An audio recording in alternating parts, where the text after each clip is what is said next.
देखिए, अशोक जी हमारे जोधपुर के हैं, विश्वविद्यालय में हमारे साथी रहे हैं। और जोधपुर का होता है, मारवाड़ का व्यक्ति होता है, उसका स्वास्थ्य ठीक नहीं होता है तो हम सब आपस में मिलते हैं, कुशल से पूछते हैं और मैं प्रभु से प्रार्थना करता हूँ उनका स्वास्थ्य ठीक हो।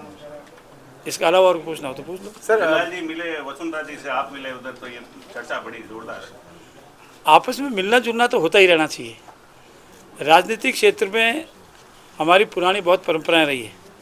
भैरव सिंह जी सबसे मिलते थे, परशुराम जी सबसे मिलते थे, मुख्यमंत्री शिवसेना जी सबसे मिलते थे। मिलने का तात्पर्य आपसी वातावरण ठीक रहे। राजनीतिक क्षेत्र में राजनीतिक प्लेटफॉर्म में जाते हैं तो अपने अपने राजनीतिक क्षेत्र की बातें करते हैं, अपने पक्ष की बात भी करते हैं, अपने राजनीतिक ध्येय की बात भी करते हैं। लेकिन इसका तात्पर्य नहीं है कि हमारे में परमानेंटली कोई वैमनस्य पैदा हो गया। हम आपस में अपनी राजनीतिक क्षेत्र में अपने राजनीतिक बात करेंगे, लेकिन आपस में हम सब एक हैं, हम राजस्थान वासी हैं और प्रेम भाव से रहेंगे, ऐसा हमारा मानना है। सर बजट सत्र चल रहा है, जो बजट पेश होने वाला है, जोधपुर को लेकर क्या कुछ प्लानिंग है, क्योंकि आप यहाँ से कैबिनेट मंत्री आते हैं?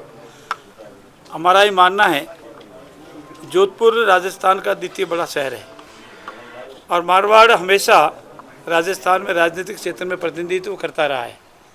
मुझे पूर्ण उम्मीद है कि इस बजट में भी राजस्थान को और राजस्थान के अलावा हमारे जोधपुर को, मारवाड़ को और सभी क्षेत्रों को समन्वय के साथ अच्छा स्थान मिलेगा। ये बजट सर्वस्पर्शी होगा, सबके विकास के होगा। लेकिन एक बात मैं आपके लिए निवेदन करूं, जैसा मेरा अनुमान है, मानना है कि हमारा ध्येय ये है कि हम कोई ऐसी योजनाएं नहीं बनावें, सुर्खियों में नहीं बने।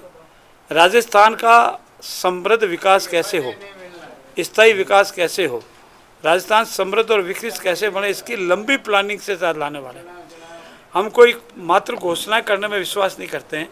घोषणा करें, उस पर क्रियान्वित करें और लॉन्ग टर्म की योजनाएं हो जिससे राजस्थान विकसित राजस्थान बने। इस ध्येय को ला करके सभी वर्गों को, सभी क्षेत्रों को सर्वस्वी करते हुए बजट लाने का प्रयास किया जा रहा है और मुझे पूर्ण विश्वास है कि हमारी सरकार ऐसा ही बजट लाएगी। सर स्थानीय निकाय को जो है पुनर्गठन को लेकर चर्चा चल रही है, चाहे जोधपुर नगर निगम हो, चाहे जयपुर नगर निगम हो। आपका कुड़ी इलाका है, वो लंबे समय से मांग कर रहा है शहरी सीमा में, नगर निगम की सीमा में आने का, तो इसको लेकर कुछ विचार? आप साथियों के साथ पहले भी मेरी इस संबंध में बातचीत हुई है और मेरा ये मानना है और सरकार की मंशा ये है कि चाहे ग्राम पंचायतों का पुनर्गठन हो, नगर पालिकाओं, नगर निगमों का पुनर्गठन हो या जिलों का पुनर्गठन हो, इस पुनर्गठन में अगर जो नॉर्म्स बने हैं या जो व्यवहारिकता है या जनहितार्थ है, ये तीन मुद्दे रहते हैं।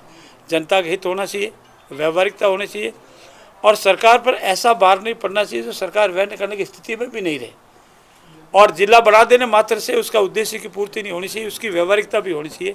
इन सब को ध्यान में रखते हुए सरकार इस पर गंभीरता से विचार कर रही है। श्रीमान ललित के पवार की अध्यक्षता में एक कमेटी बनी है, जो एक्सपर्ट कमेटी बनी है, वो इस संबंध में जो हमारी राजनीतिक क्षेत्र में हमारी जो कमेटी बनी है हमारे मंत्री महोदय की अध्यक्षता में, उसको सलाह देगी कि किन जिलों को यथावत रखना है या उनमें यथा योग्य कोई परिवर्तन करना है या कोई चेंज नहीं करना है। इन सब पर जो एक्सपर्ट कमेटी रिपोर्ट देगी, उसके आधार पर सरकार जनहित में पारदर्शिता से और सभी विकल्पों को खुला रखते हुए उस पर निर्णय लेगी।